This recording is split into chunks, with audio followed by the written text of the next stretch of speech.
O presidente Lula tem um problema com todo o antecessor dele. Foi assim com o Fernando Henrique Cardoso. Aquela sanha, aquele objetivo desesperado dele de ganhar título de doutor honoris causa, era justamente para ter mais do que o Fernando Henrique. Era uma coisa de uma inveja doentia, né? Uma coisa. E agora, como já disse o Constantino com muita propriedade, ele toda hora cita o governo Bolsonaro.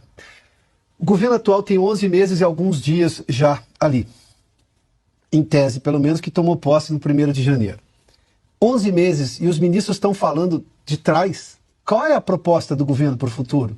O governo Lula vive de olhar para o retrovisor. Enquanto isso, o Brasil, obviamente, não avança como deveria avançar. Não pacificou o país. Bom, quem acreditou nessa tese, me perdoe, acreditou em coisas muito ruins, né? Bom, não trouxe uma lógica de desenvolvimento para o país. O que se tem hoje é um ministro, Fernando Haddad, buscando receita para fechar o rombo. Não porque, obviamente, gastou menos e está tentando criar um super... Não, é só para fechar o rombo. Ou seja, não há uma lógica de investimento, de reativação da economia, sem contar, obviamente, tudo que já se suspeita em relação aos números do BNDES. Perdão, do BNDES não, do IBGE. Mas vamos falar do BNDES também, que tem um projeto já, inclusive, lá no Congresso Nacional, que é para evitar que o BNDES faça de novo o que fez lá atrás com empréstimos para várias obras no mundo, empréstimos desses que não foram pagos ainda na sua totalidade, sem contar alguns que dizem que não vão pagar nunca mais.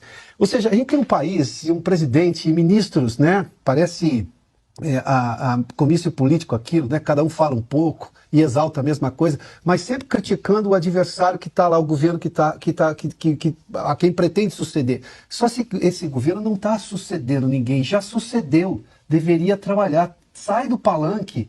Esse governo é só palanque, palanque, palanque, palanque e não governa. Foi eleito para governar, não para ficar no palanque e sempre com olhar para o retrovisor. Daí a gente vê o resultado do país hoje. Para você ter uma ideia, a taxa de investimento, que é o que importa, é quando você revela a confiança das pessoas na economia.